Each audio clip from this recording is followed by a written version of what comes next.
Assalamualaikum. Waalaikumsalam. Ya. Ada jual apa ya? Kita ada cinnamon roll dengan chocolate roll. Oh, ada dua jenis ataupun ada banyak? Dia flavor banyak, tapi kalau untuk dalam dia tu, kalau ada setengah orang dia tak makan cinnamon, so kita Betul. buatkan chocolate roll. Okey. Alright. Kalau macam tu saya nak tiga terbaik kat sini boleh? Boleh eh? Kita yang terbaik Alright. So yang terbaik selalunya lah orang akan ambil yang original. Original. Okey. Ini cinnamon lah. Betul. Alright. Lepas tu saya suka, orang suka ambil yang ni, coklat. Lepas tu letak topping dia coklat. Oh, dia ada topping pula kat atas. Kita boleh macam-macam topping dekat sini. Okey, boleh pilih lah topping ni. Antaranya apa? Kita ada Oreo, kita ada Biscoff, kita ada coklat. Okey. Lepas tu cookies. Cookies pun ada. Dia punya size quite big juga. Tapi makan sangat-sangat puas skala 1.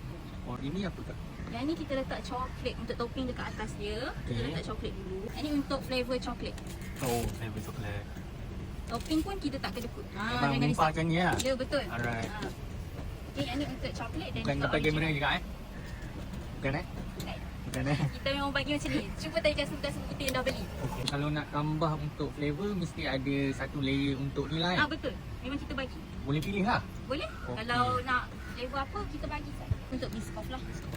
Biscoff pun kita tak kedekut. Macam ni kita bagi. Puas hati kak eh? Ya, betul. Dia tak manis sangat eh? Ada tak. punya cream cheese tu? Tak. Dia memang yang ada yang customer yang dah berusia pun makan. Oh, boleh makan lah. Kalau macam ni berapa harga dia kak? Kalau untuk flavor, all flavor kita cuma harga RM8.50. Kalau Okey. untuk original cuma RM7.50 sahaja. RM7.50 lah.